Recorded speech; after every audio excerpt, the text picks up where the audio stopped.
പ്രാർത്ഥിക്കാം. കണ്ണുകൾ അടച്ച് കൈകൾ കൂപ്പി പ്രാർത്ഥിക്കാം.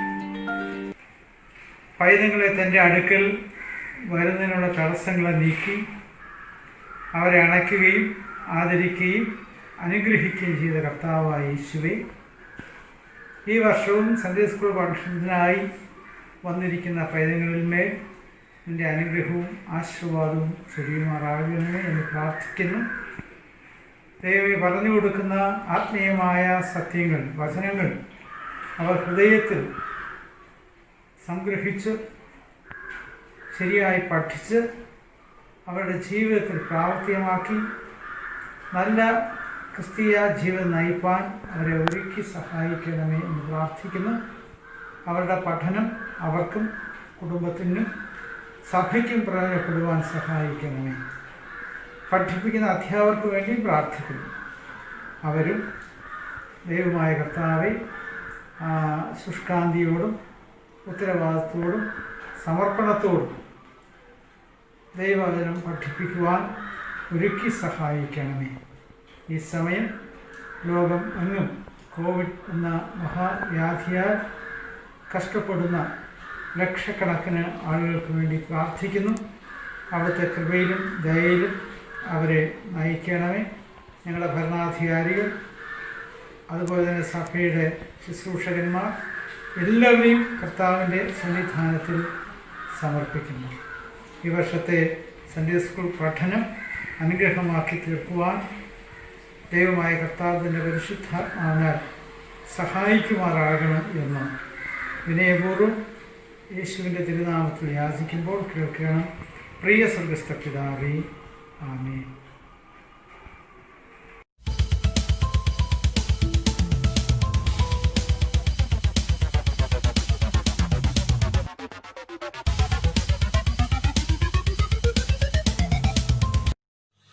ഹായ്, എല്ലാ വിദ്യാർത്ഥികളും സുഖമായിരിക്കുന്നു എന്ന് ഞാൻ കരുതുകയാണ്. അപ്പോൾ നമ്മൾ വീണ്ടും ഒരു ക്ലാസ്സിലേക്ക് കടന്നു വന്നിരിക്കുന്നു. നമ്മൾ ഇതുവരെ പഠിച്ചുകൊണ്ടിരിക്കുന്നത് എന്താണ്? നവീകരണ കർത്താവായ ഡോക്ടർ മാർട്ടിൻ ലൂഥറിൻ്റെ ജീവിത ചരിത്രമാണ്.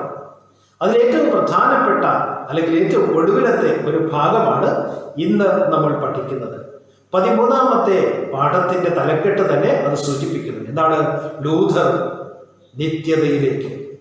മഹാനായ ഡോക്ടർ മാർട്ടിൻ ലൂഥർ എന്ന നവീകരണ കർത്താവ് നിത്യതയിലേക്ക് പ്രവേശിക്കുന്നതിനെ കുറിച്ചാണ് ഇന്നത്തെ പാഠഭാഗം.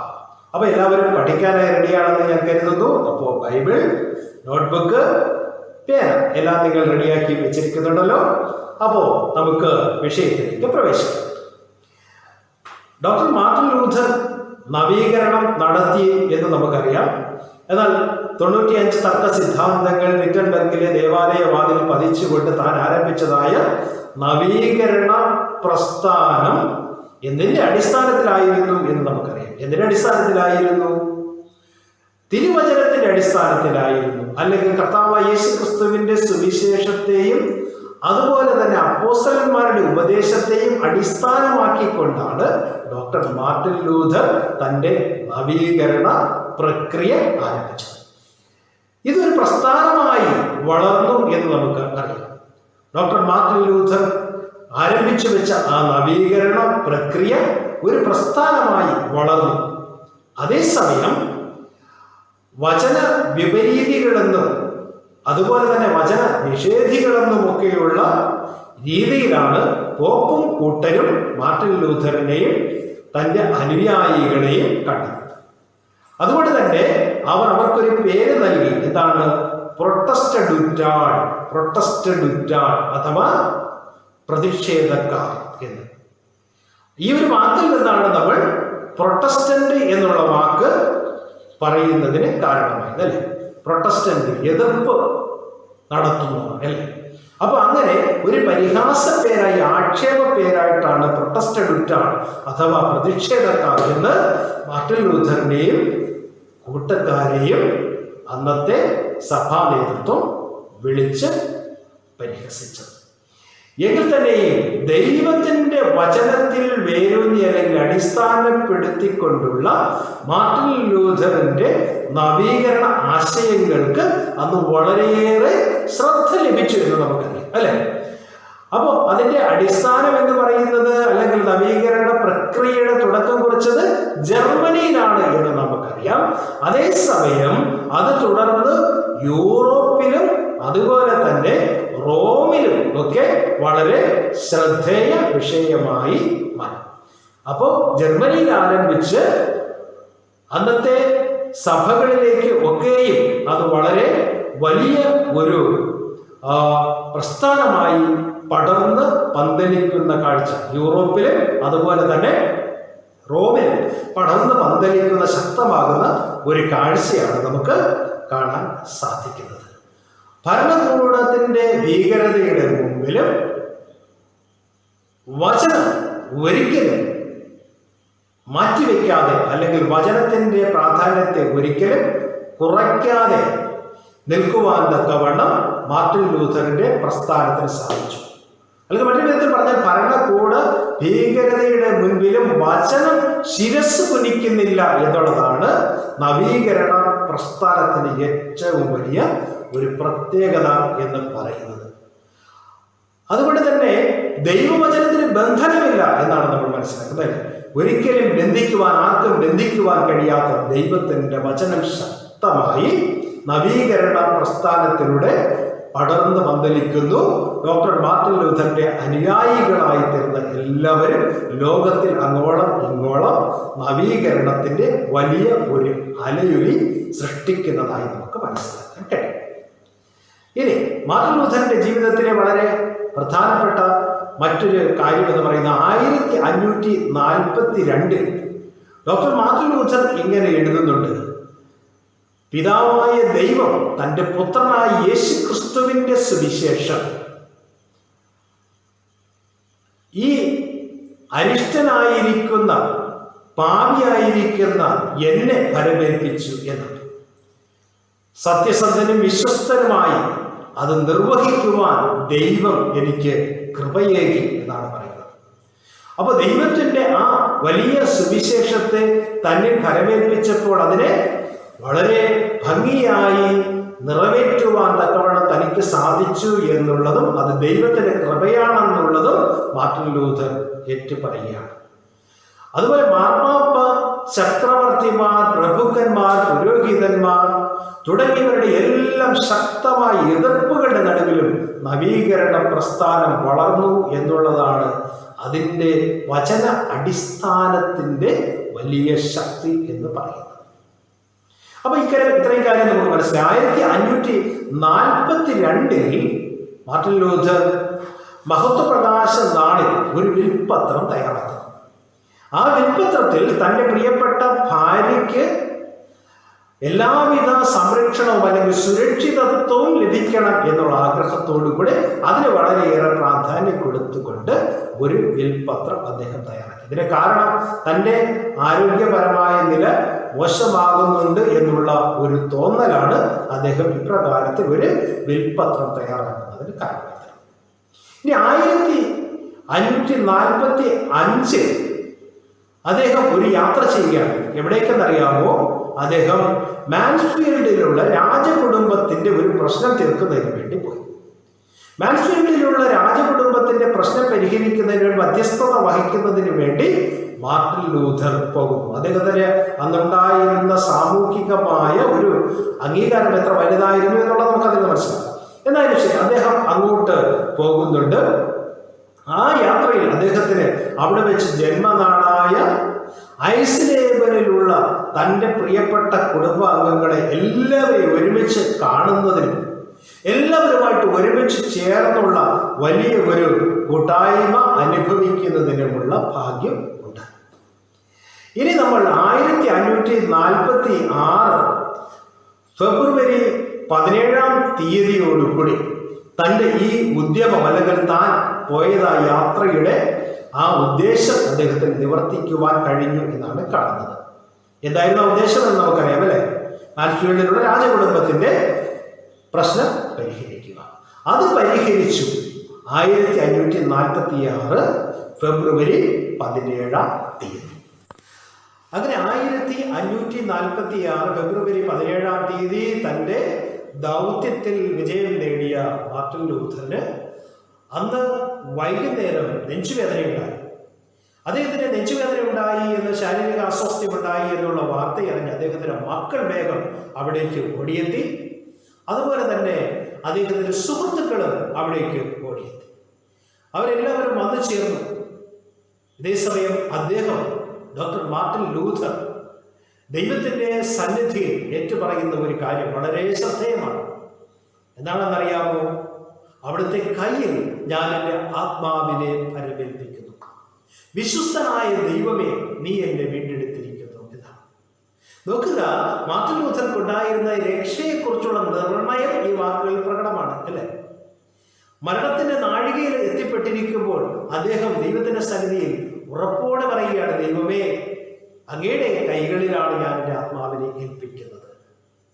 വിശ്വസ്തനായ ദൈവമേ, നീ എന്നെ വീണ്ടെടുത്തിരിക്കുന്നു എന്നാണ്. വീണ്ടെടുപ്പിനെ കുറിച്ച്, രക്ഷയെക്കുറിച്ചുള്ള നിർണയത്തോടു കൂടിയാണ് ഡോക്ടർ മാർട്ടിൻ ലൂഥർ ഈ ലോകം വിട്ട് കടന്നു പോകുന്നത് എന്ന് നമുക്ക് ഇതിൽ നിന്ന് മനസ്സിലാക്കാൻ സാധിക്കും. അല്ലെങ്കിൽ അദ്ദേഹത്തിന്റെ വിശ്വാസത്തിന്റെ ശക്തി എത്ര വലുതായിരുന്നു എന്ന് നമുക്ക് ഇതിൽ നിന്ന് മനസ്സിലാക്കാൻ സാധിക്കും. തൻ്റെ സുഹൃത്തുക്കൾ അദ്ദേഹത്തോട് ചോദിക്കുന്നുണ്ട്, നീ ഉപദേശിച്ചതും പഠിപ്പിച്ചതുമായ കാര്യങ്ങളിൽ ഉറച്ചു നിൽക്കുന്നുണ്ടോ എന്ന്. മാർട്ടിൻ ലൂഥറിന്റെ ഉത്തരം ഇതായിരുന്നു, അതേ എന്നുള്ളത്. കാരണം താൻ വചനപ്രകാരം ഉപദേശിച്ചതും പഠിപ്പിച്ചതുമായ ഒരു കാര്യങ്ങളും തെറ്റല്ല എന്നുള്ള ബോധ്യത്തോടുകൂടി അതിൽ താൻ അവസാനത്തെ ശ്വാസം വരെയും ഉറച്ചു നിൽക്കുന്നു എന്നുള്ള ഉറച്ച പ്രഖ്യാപനത്തോടും കൂടിയാണ് ഡോക്ടർ മാർട്ടിൻ ലൂഥർ ഈ ലോകം വിട്ട് കടന്നു പോകുന്നത്. 1546 ഫെബ്രുവരി 18 വ്യാഴാഴ്ചയുടെ പ്രഭാതമിടലും ഡോക്ടർ മാർട്ടിൻ ലൂഥർ ദൈവത്തിൻ്റെ സന്നിധിയിലേക്ക് അഥവാ നിത്യതയിലേക്ക് പ്രവേശിക്കപ്പെട്ടു. ഏതാണ് ആ ദിവസം എന്ന് ഓർത്തു വെക്കണം. 1546 ഫെബ്രുവരി 18 വ്യാഴാഴ്ചയുടെ പ്രഭാതം. വിറ്റൻബർഗിലെ വാനമ്പാടി എന്നറിയപ്പെട്ട നവീകരണത്തിന്റെ കർത്താവായിരുന്ന ഡോക്ടർ മാർട്ടിൻ ലൂഥർ സ്വർഗീയ സംഗീതത്തിന്റെ ആ നാട്ടിലേക്ക്, അല്ലെങ്കിൽ ദൈവത്തിന്റെ സന്നിധിയിലേക്ക് ആ പ്രഭാതത്തിൽ കടന്ന് പോവുകയാണ്. അദ്ദേഹത്തിന്റെ ആത്മാവ് ആ സ്വർഗീയ സംഗീതത്തിന്റെ നാട്ടിലേക്ക് ചിറകടിച്ച് ഉയർന്നു എന്നാണ് നമ്മൾ മനസ്സിലാക്കുന്നത്. ഡോക്ടർ മാർട്ടിൻ ലൂഥർ അന്തരിച്ചത് എത്ര വയസ്സിലായിരുന്നെന്നറിയാമോ? 63 വയസ്സിൽ ആയി. ഈ 63 വയസ്സ് വരെയുള്ള അദ്ദേഹത്തിന്റെ ജീവിത കാലയളവിൽ അദ്ദേഹം ഒരുപാട് പ്രയാസങ്ങളെയും പ്രതിസന്ധികളെയും നേരിട്ടുകൊണ്ടാണ് നവീകരണത്തിന്റെ ആ വലിയ പ്രവൃത്തിക്ക് ചുക്കാൻ പിടിച്ചത് എന്നുള്ള കാര്യം നമ്മൾ ഓർക്കണം. അദ്ദേഹത്തിന് വലിയ ആദരവ് തന്നെ സ്വന്തം ദേശത്തിൽ ലഭിക്കുന്നതായി നമുക്ക് കാണാം. സ്വന്തം ദേശത്തിൽ അദ്ദേഹത്തിന് വലിയ ആദരവ് ലഭിച്ചു. അദ്ദേഹത്തിന്റെ ഭൗതിക ശരീരത്തെ സെന്റ് ആൻഡ്രൂസ് ദേവാലയത്തിൽ പൊതു ദർശനത്തിന് വയ്ക്കുന്നതായി നമുക്ക് കാണാൻ സാധിക്കും. പ്രഭുവിന്റെ ഉപദേഷ്ടാവായിരുന്ന കൊയ്ലിസസ് അവിടെ അനുസ്മരണ പ്രഭാഷണം നടത്തുന്നുണ്ട്. അപ്പോ കൊയ്ലിസസ് നടത്തുന്നതായ അനുസ്മരണ പ്രഭാഷണം കൂടാതെ ഡോക്ടർ മാർട്ടിൻ ലൂഥറിന്റെ ഏറ്റവും പ്രിയപ്പെട്ട സഹപ്രവർത്തകരും സ്നേഹിതരുമായിരുന്ന ബ്യൂഗൻഹാഗൻ ജർമ്മൻ ഭാഷയിലും അതുപോലെ തന്നെ മെലാന്തൻ ലത്തീൻ ഭാഷയിലും അവിടെ പ്രസംഗങ്ങൾ കാഴ്ചവെച്ചു.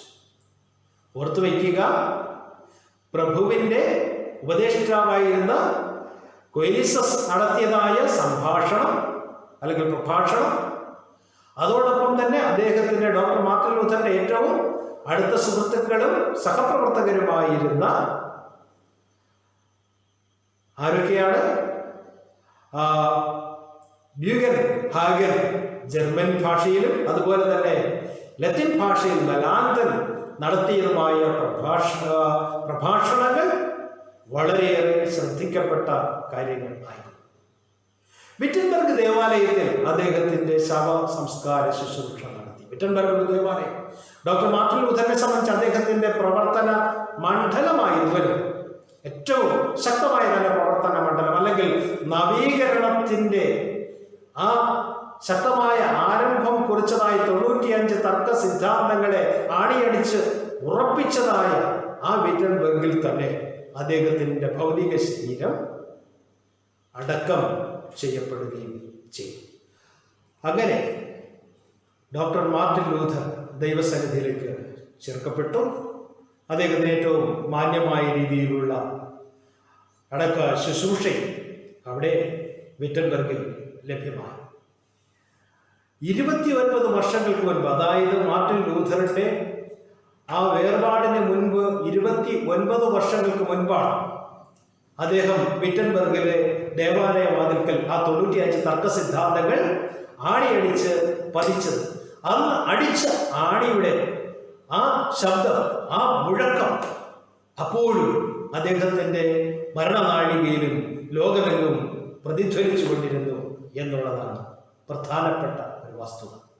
അത് അന്ന് മാത്രമല്ല, ഇന്നും അങ്ങനെ അതേ ശക്തിയോടുകൂടി ലോകമെങ്ങും പ്രതിധ്വനിച്ചു കൊണ്ടിരിക്കുകയാണ്.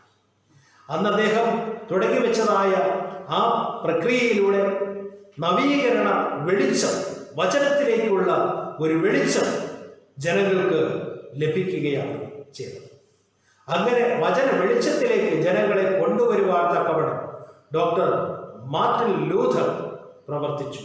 അദ്ദേഹം ദൈവത്തിന്റെ സന്നിധിയിൽ ഏറ്റവും വിശ്വസ്തനായിട്ടാണ് പ്രവർത്തിച്ചത് എന്നുള്ള കാര്യം നമുക്ക് മനസ്സിലാക്കാൻ സാധിക്കും. അതുകൊണ്ട് തന്നെ മരണശേഷം മാർട്ടിൻ ലൂഥർ ഇന്നും വിശ്വാസത്താൽ ലോകത്തോട്, ക്രിസ്തീയ സമൂഹത്തോട് സംസാരിച്ചു കൊണ്ടേ ഇരിക്കുകയാണ്.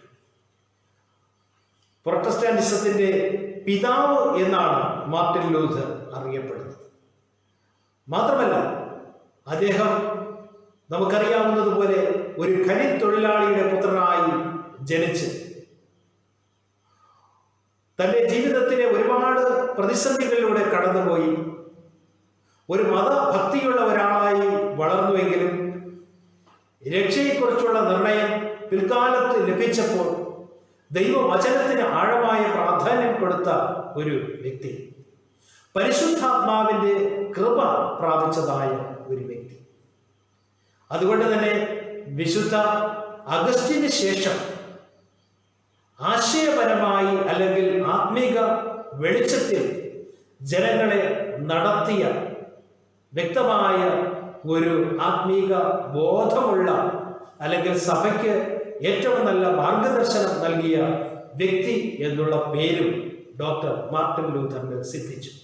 മാത്രമല്ല, ഉപദേശപരമായി ചിന്തിക്കുമ്പോൾ അദ്ദേഹം പൗലോസ് രണ്ടാമൻ എന്ന് അറിയപ്പെട്ടു. പൗലോസ് അപ്പോസ്തലന്റെ സുപ്രധാനമായ ഉപദേശങ്ങളെ മുറുകെ പിടിച്ചുകൊണ്ട് വിശ്വാസത്താലുള്ള രക്ഷയെ മുറുകെ പിടിച്ചതായ അദ്ദേഹം പൗലോസ് രണ്ടാമൻ എന്നുള്ള ശ്രേഷ്ഠമായ പേരിന് അർഹനായിരിക്കുക. ഒരുപാട് വിസ്താരങ്ങൾ, പകപോക്കലുകൾ, സഭാഭ്രഷ്ട്, രാജ്യഭ്രഷ്ട്, അതുപോലെ ശാരീരിക അനാരോഗ്യ മുഖാന്തരമുണ്ടായ പ്രയാസങ്ങൾ, വധഭീഷണി എന്നിവയെല്ലാം നേരിട്ട ഒരു വ്യക്തിയാണ് ഡോക്ടർ മാർട്ടിൻ ലൂഥർ, അല്ലേ? വിശ്വാസത്തിന് വേണ്ടി, ക്രിസ്തുവിന് വേണ്ടി, ക്രിസ്തുവിന്റെ സഭയെ നവീകരിക്കുന്നതിന് വേണ്ടി ഇങ്ങനെയെല്ലാം നേരിട്ടതായ ഒരു അതുല്യമായ ഒരു വ്യക്തിത്വമാണ് ഡോക്ടർ മാർട്ടിൻ ലൂഥർ. അങ്ങനെ ഒരു വ്യക്തി വേറെ ആരും ഇല്ല എന്ന് തന്നെ സഭാ ചരിത്രത്തിൽ ഇല്ല എന്നുള്ളതാണ് സത്യം. അങ്ങനെ നവീകരണ നായകനായ ആ വ്യക്തി ഈ എല്ലാ പ്രതിസന്ധികളെയും നേരിട്ടത് തന്റെ വിശ്വാസവും പ്രാർത്ഥനയും കൊണ്ടാണ്. കർത്താവ് യേശുക്രിസ്തുവിനുള്ള വിശ്വാസവും പ്രാർത്ഥനാ ജീവിതവും കൊണ്ട് അദ്ദേഹം ഈ പ്രതിസന്ധികളെല്ലാം നേരിടുകയും തൻ്റെ 63 വർഷത്തെ ഏറ്റവും ശ്രേഷ്ഠമായ ജീവിതം കൊണ്ട് ക്രിസ്തീയ സഭയെ വചനത്തിൻ്റെ വഴിയിലേക്ക്, വചനത്തിൻ്റെ വെളിച്ചത്തിലേക്ക് നവീകരണത്തിൻ്റെ പാതയിലേക്ക് കൊണ്ടുവന്നിട്ട് കർത്താവിൻ്റെ സന്നിധിയിലേക്ക് കടന്നു പോവുകയും ചെയ്തു. ഇന്നും ആ പേര് ഒളിമങ്ങാത്ത ഒരു പേരായി, മഹത്വമുള്ള ഒരു പേരായി ലോകമെങ്ങും നിലനിൽക്കുന്നു. അത് എല്ലാ കാലത്തും നിലനിൽക്കുകയും ചെയ്യും. പ്രിയപ്പെട്ട വിദ്യാർത്ഥികളെ, നമ്മളെല്ലാവരും ലൂഥറൻകാരാണ് എന്നുള്ളതിൽ അഭിമാനിക്കുകയാണ് വേണ്ടത്. കാരണം കർത്താവായ ക്രിസ്തു യേശുവിനെ നമുക്ക് രക്ഷകനായി നൽകിയ ദൈവം സഭയെ നവീകരിക്കുന്നതിന് വേണ്ടി ഡോക്ടർ മാർട്ടിൻ ലൂഥറിനെ ഈ ലോകത്തിൽ അയച്ചു. ഡോക്ടർ മാർട്ടിൻ ലൂഥറിലൂടെ നവീകരിക്കപ്പെട്ട പ്രൊട്ടസ്റ്റന്റ് അല്ലെങ്കിൽ ലൂഥറൻ സഭയുടെ ഭാഗമായിട്ട് നമ്മൾ ഇന്ന് ജീവിക്കുമ്പോൾ നമ്മൾ വചനത്തിന്റെ വെളിച്ചത്തിൽ, സത്യവചനത്തിന്റെ വെളിച്ചത്തിൽ നിൽക്കുന്നു എന്നുള്ള ആ വലിയ സന്തോഷം നമുക്ക് ഉണ്ടായിരിക്കട്ടെ. എപ്പോഴും അതിൽ നമ്മൾ അഭിമാനം കൊള്ളുന്നവർ ആയിരിക്കുക. മാർട്ടിൻ ലൂഥറിനെ പോലെ നല്ല പ്രവർത്തികൾ ചെയ്യുവാൻ, അല്ലെങ്കിൽ ദൈവത്തിന്റെ പ്രവർത്തികൾ ചെയ്യുവാൻ നമ്മൾ പരിശ്രമിക്കുക. അപ്പോൾ ഇത് നമ്മൾ പഠിച്ചതായ കാര്യങ്ങളെല്ലാം നിങ്ങൾ ഓർമ്മയിൽ സൂക്ഷിക്കുക, ആഴമായി പഠിക്കുക. മാർട്ടിൻ ലൂഥറിന്റെ ജീവിത ചരിത്രം വീണ്ടും വീണ്ടും നിങ്ങൾ മനസ്സിലാക്കി ഉൾക്കൊള്ളുക. ഇത് പരീക്ഷയ്ക്ക് വേണ്ടി മാത്രമല്ല, നമ്മുടെ ജീവിതത്തിന് വേണ്ടിയുമുള്ള പാഠങ്ങളായി സ്വീകരിക്കുക. അപ്പോൾ ഇതൊരു മനഃപാഠവാക്യം കൂടെ പഠിച്ച് നമുക്ക് ഇന്നത്തെ പാഠം അവസാനിപ്പിക്കാം. മനഃപാഠവാക്യം 2 തിമോഥെയോസ് 4-ാം അധ്യായം 7 മുതൽ 8 വരെയുള്ള വാക്യങ്ങളാണ്. അത് ഒന്നുകൂടെ പറയാം. 2 തിമോഥെയോസ് 4-ാം അധ്യായം 7, 8 എന്നീ വാക്യങ്ങളാണ്. അവിടെ നമ്മൾ ഇങ്ങനെയാണ് വായിക്കുന്നത്: ഞാൻ നല്ല പോർ പൊരുതു, ഓട്ടം തികച്ചു, വിശ്വാസം കാത്തു. ഇനി നീതിയുടെ കിരീടം എനിക്കായി വച്ചിരിക്കുന്നു. അത് നീതിയുള്ള ന്യായാധിപതിയായ കർത്താവ് ആ ദിവസത്തിൽ എനിക്ക് നൽകും. എനിക്ക് മാത്രമല്ല, അവന്റെ പ്രത്യക്ഷതയിൽ പ്രിയം വെച്ച ഏവർക്കും കൂടെ. അതുകൊണ്ട് ഞാൻ പറയാം, 2 തിമോഥെയോസ് 4, 7, 8 വാക്യങ്ങൾ. ഞാൻ നല്ല പോർ പൊരുതു, ഓട്ടം തികച്ചു, വിശ്വാസം കാത്തു. ഇനി നീതിയുടെ കിരീടം എനിക്കായി വച്ചിരിക്കുന്നു. അത് നീതിയുള്ള ന്യായാധിപതിയായ കർത്താവ് ആ ദിവസത്തിൽ എനിക്ക് നൽകും. എനിക്ക് മാത്രമല്ല, അവന്റെ പ്രത്യക്ഷതയിൽ പ്രിയം വെച്ച ഏവർക്കും കൂടെ. അപ്പോ എല്ലാവർക്കും നന്ദി.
നാഥ നിന്നെ കണ്ടു.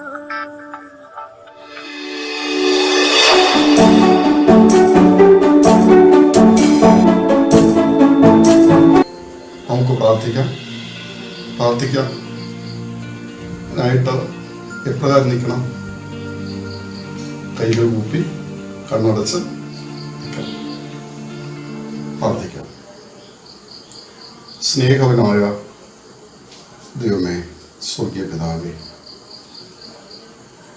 അനുഗ്രഹമായ ഈ നല്ല സമയത്തിനായി ഞങ്ങളെ സ്തുതിക്കുന്നു, സ്തോത്രം ചെയ്യുന്നു. കർത്താവെ, ഓൺലൈനിലൂടെ ഈ 2-ാം ദിവസം ക്ലാസ് നടത്തുവാൻ തക്കവണ്ണം നീ അനുഗ്രഹിച്ച കൃപയ്ക്കായി ഞങ്ങളെ സ്തുതിക്കുന്നു. കർത്താവെ, ഓൺലൈനിലൂടെ സൺഡേസ് ക്ലാസ് നടത്തപ്പെടുമ്പോൾ അവർക്ക് പഠിക്കാൻ വേണ്ടുന്ന പ്രചോദനം നൽകി അവരെ സൂക്ഷിക്കുമാറാകണമെന്ന് പ്രാർത്ഥിക്കുന്നു. ദൈവമേ, കുഞ്ഞുങ്ങൾക്ക് വേണ്ട പ്രചോദനം നൽകി പോഷിപ്പിക്കുകയും കർത്താൻ പഠിക്കുവാൻ വേണ്ടുന്ന ബുദ്ധിയും ശക്തിയും നൽകി അനുഗ്രഹിക്കുകയും ചെയ്യുമാറാകണമെന്ന് പ്രാർത്ഥിക്കുന്നു. കർത്താവെ, അധ്യാപകർക്ക് വേണ്ടുന്ന ദൈവിക ജ്ഞാനം നൽകി തൻ്റെ പരിശുദ്ധാത്മാവിന് ശക്തി പകരണമെന്ന് പ്രാർത്ഥിക്കുന്നു. ദൈവമേ, ഇതിന് നേതൃത്വം കൊടുക്കുന്ന സർക്കിളിലെ സൺഡേ സ്കൂൾ പ്രൊമോട്ടറായ സാമത്തിനെയും കുടുംബത്തെയും ഞങ്ങൾ ഓർത്ത് പ്രാർത്ഥിക്കുന്നു. അവർക്കും അനുഗ്രഹമായ നന്മ കൊടുത്ത് പോഷിപ്പിക്കണമേ. കർത്താവെ, സ്നേഹവായ്പോടുകൂടി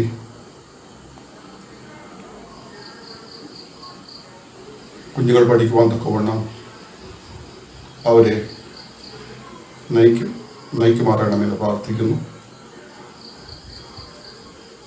കർത്താവെ, അനുഗ്രഹമായ നന്മകളെ കൊണ്ട് നിറയ്ക്കണമേ. സമസ്തം നിങ്ങൾ ഫലമേൽപ്പിക്കുന്നു. യേശു ക്രിസ്തു മൂലം പ്രാർത്ഥന കേൾക്കണമെന്ന് സ്വർഗീയ പിതാവേ, ആമേൻ. സ്വർഗസ്ഥനായ ഞങ്ങളുടെ പിതാവേ, തിരുനാമം ശുദ്ധീകരിക്കപ്പെടണമേ. തിരുരാജ്യം വരണമേ. തിരുഷ്ടം സ്വർഗത്തിലെ പോലെ ഭൂമിയിലാകണമേ. ഞങ്ങളുടെ ദിവസമുള്ള ആഹാരം ഞങ്ങൾക്ക് തരണമേ. ഞങ്ങളുടെ അടക്കാരോട് ക്ഷമിക്കുന്ന പോലെ ഞങ്ങളുടെ പാപങ്ങളെ ഞങ്ങൾ ക്ഷമിക്കണമേ. ഞങ്ങളുടെ പരീക്ഷയിൽ കടത്താതെ സൗരദോഷം ലഭിക്കണമേ. രാജ്യവും ശക്തിയും മഹത്വം എന്നേക്കും നിനക്കുള്ളതല്ലോ. ആമേൻ. നമ്മുടെ കർത്താവായ യേശുക്രിസ്തുവിന്റെ കൃപയും പിതാവായ ദൈവത്തിന്റെ സ്നേഹവും പരിശുദ്ധാത്മാവിന്റെ സംസർഗ സഹവാസ കൂട്ടായ്മയും നമ്മോടും നാം പ്രാർത്ഥന കാര്യങ്ങളോടും പഠിപ്പിക്കുന്ന അധ്യാപകരോടും പഠിക്കുന്ന കുഞ്ഞുങ്ങളോടും ഇന്നും ഒന്ന് സ്വാധീനിക്കുമാറാകട്ടെ. ആമേൻ.